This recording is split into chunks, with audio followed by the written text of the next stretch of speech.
Energia em Foco. O seu podcast focado em biocombustível de pellets. Aqui, o futuro já chegou.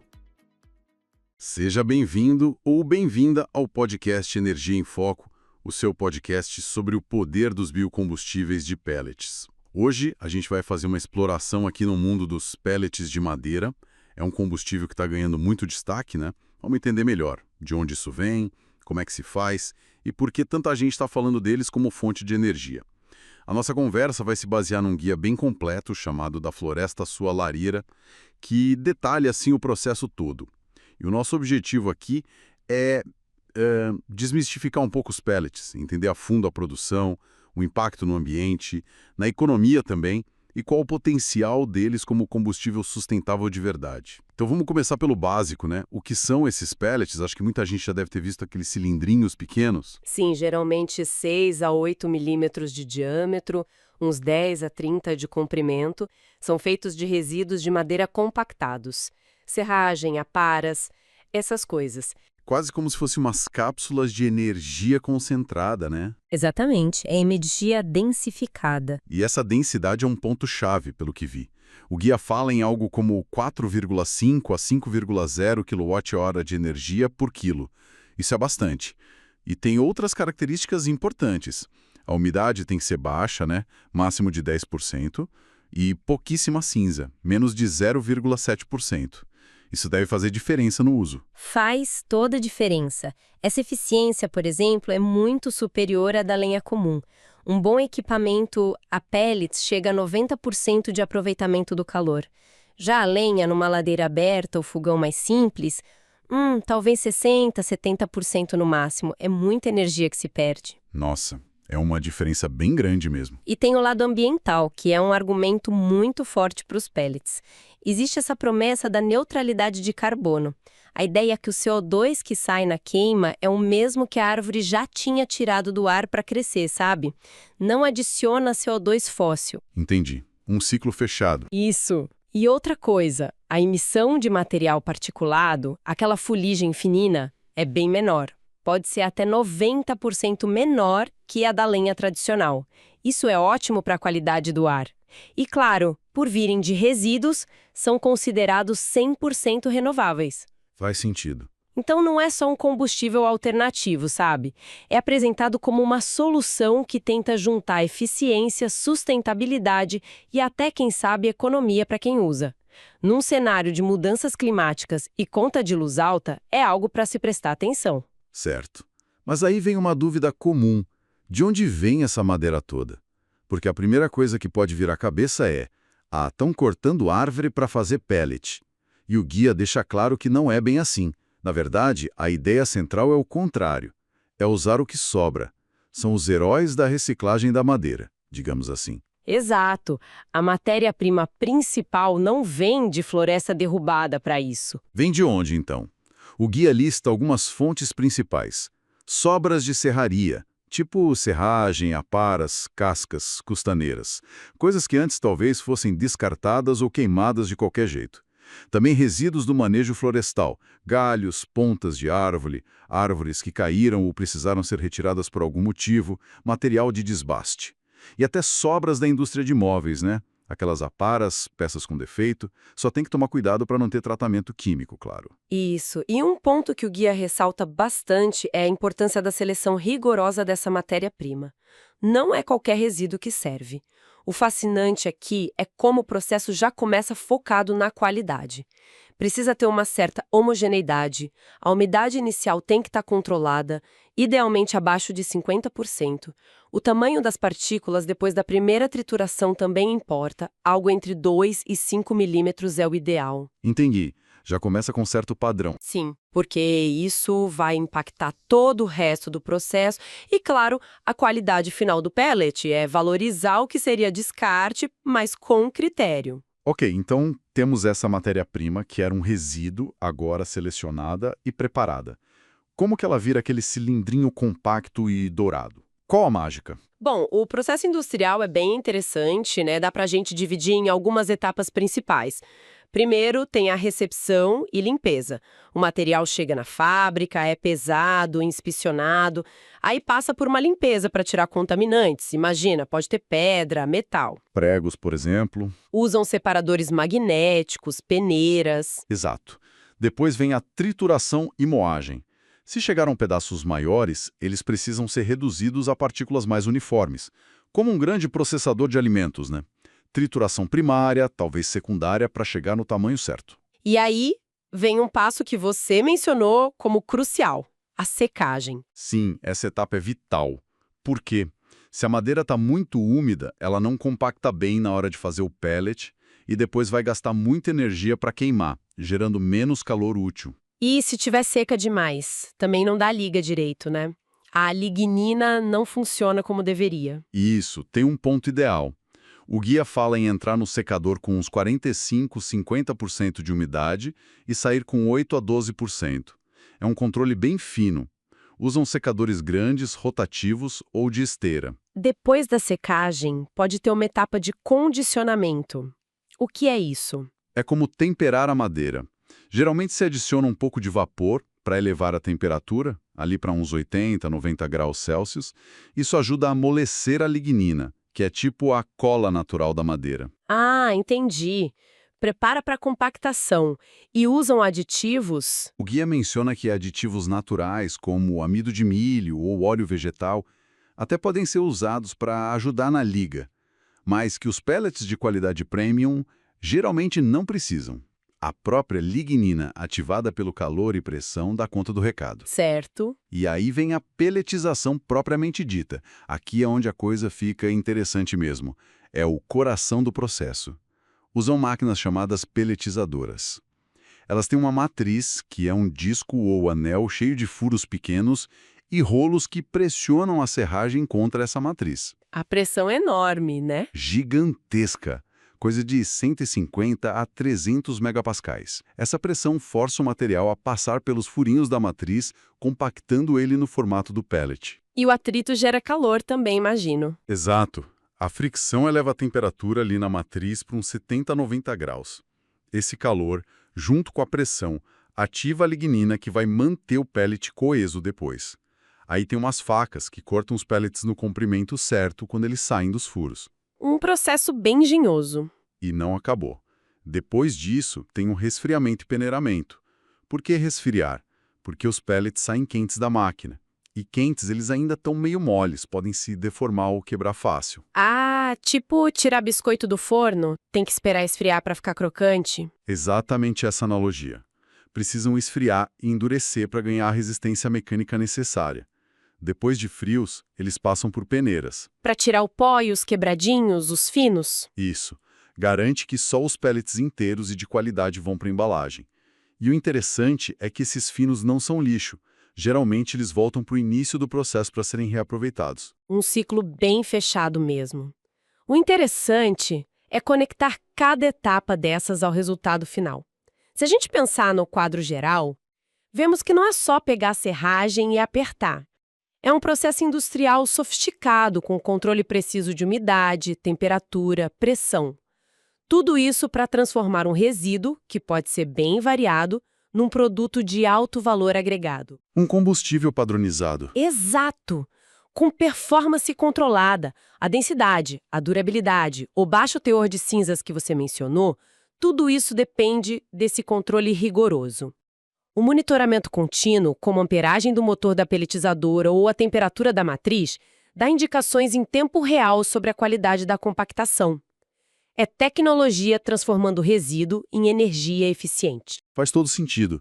E produzir bem é uma coisa, mas como o consumidor tem certeza que aquele pellet que ele comprou vai entregar o que promete? A garantia de qualidade é fundamental, né? O guia fala bastante sobre isso dos testes que são feitos. Sim, são essenciais. Quais são os principais? O guia lista alguns que são meio que obrigatórios. A análise de umidade, para confirmar que está abaixo dos 10%, teste de durabilidade mecânica, que usa um aparelho chamado tumbler, parece, para simular o impacto do transporte e ver quanto do pellet resiste sem quebrar. O mínimo aceitável geralmente é alto, 97,5%. Isso é importante para não chegar só pó para o cliente, né? Com certeza.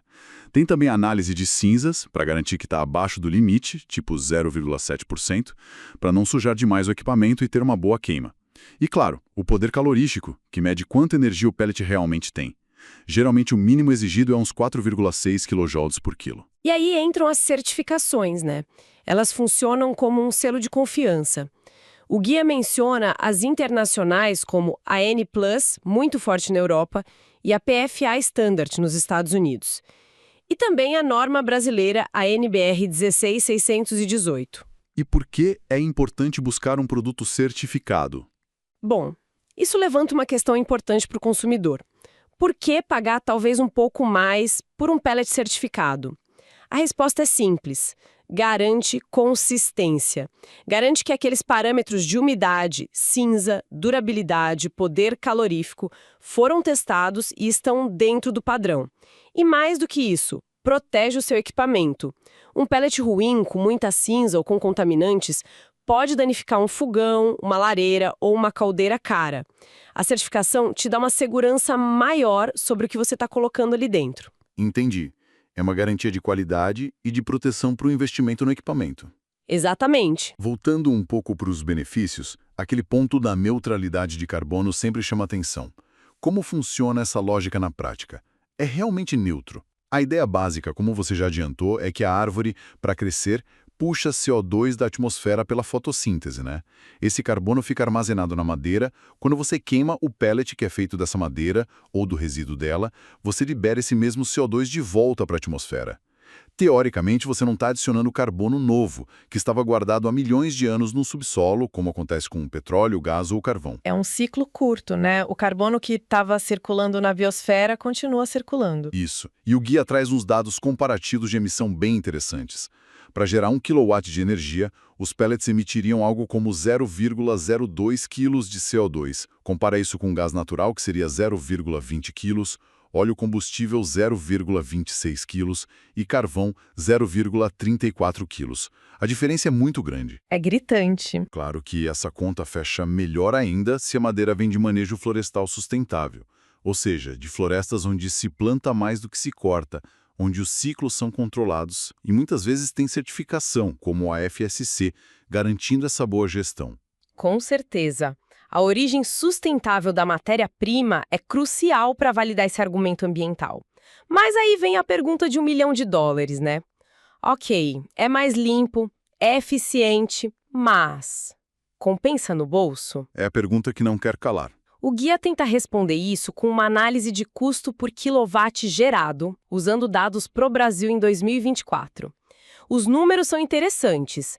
Pellets ficariam ali na casa de 0,94 por quilowatt-hora, lenha comum, mesmo sendo barata por quilo, pela menor eficiência acabaria custando R$1 por quilowatt-hora útil. Ah, então o pellet seria até mais barato que a lenha, em termos de calor aproveitado. Pela análise do guia, sim, por causa da maior eficiência do equipamento e do combustível padronizado. Agora, compara com o GLP, o gás de botijão. R$1,71 por quilowatt-hora. Bem mais caro. Nossa, quase o dobro do pellet. Pois é, só que aí tem a energia elétrica. Na tarifa residencial base, sem contar bandeiras ou horários de pico, poderia ficar em torno de 0,79 centavos por quilowatt-hora. Opa, então a eletricidade seria mais barata que o pellet. Pelo custo direto do quilowatt-hora, pode ser, dependendo da tarifa local e do momento. Mas aí entram outros fatores. O custo do equipamento de aquecimento elétrico eficiente também pode ser alto. E tem gente que prefere o tipo de calor gerado pela queima da biomassa, acha mais aconchegante. Tem essa questão do conforto térmico também. Sim, e o guia faz um cálculo de retorno do investimento ROI para um fogão a pellets, por exemplo. Estima que, pela economia gerada em comparação com GLP ou mesmo lenha ineficiente, o equipamento pode se pagar em uns 12 a 18 meses. Isso é rápido. É um payback interessante e vale ficar ligado também em possíveis incentivos. Às vezes tem um desconto no IPTU para quem usa energia renovável, linhas de crédito verde para comprar o equipamento ou até mecanismos ligados a crédito de carbono, dependendo da escala. Então, o cenário econômico pode ser favorável. Pode ser. O que é fascinante aqui é justamente essa combinação potencial. Um produto que se propõe ambientalmente melhor e que pode trazer economia. É esse conjunto que o torna atraente. Olhando um pouco para frente, o guia menciona algumas tendências. O que vem por aí no mundo dos pellets? Uma coisa que chamou a atenção foi a torrefação. Já ouviu falar? Já sim, é um tratamento térmico mais intenso que a secagem normal. Isso. Parece que deixa o pellet com um poder calorífico ainda maior, mais energia por quilo e também mais resistente à umidade, o que facilitaria o armazenamento e transporte. Seria tipo um pellet turbinado. Uma evolução do produto. Exato. E o guia também fala do potencial de crescimento do mercado aqui no Brasil. A gente tem muita matéria-prima, né? Muitos resíduos agrícolas e florestais. Abundância de biomassa. E um mercado consumidor grande que ainda usa muita lenha de forma pouco eficiente ou depende de GLP caro, especialmente em algumas regiões e até em pequenas indústrias, padarias, etc. Parece ter espaço para crescer. Com certeza. E para quem está ouvindo e talvez pensando em usar pellets, seja em casa, numa lareira, fogão ou até numa pequena empresa, o guia dá umas dicas práticas bem úteis na hora de comprar, por exemplo. O que observar? Primeiro, claro, procurar pela certificação na embalagem, se possível. Conferir os dados técnicos, umidade, cinzas, poder calorífico. Aqueles parâmetros que a gente já falou. Isso. E tem uns testes simples que dá para fazer visualmente. Os pellets devem ter cor e tamanho uniforme, sem muito pó solto no saco. O guia menciona o teste do copo d'água. Jogar os pellets na água.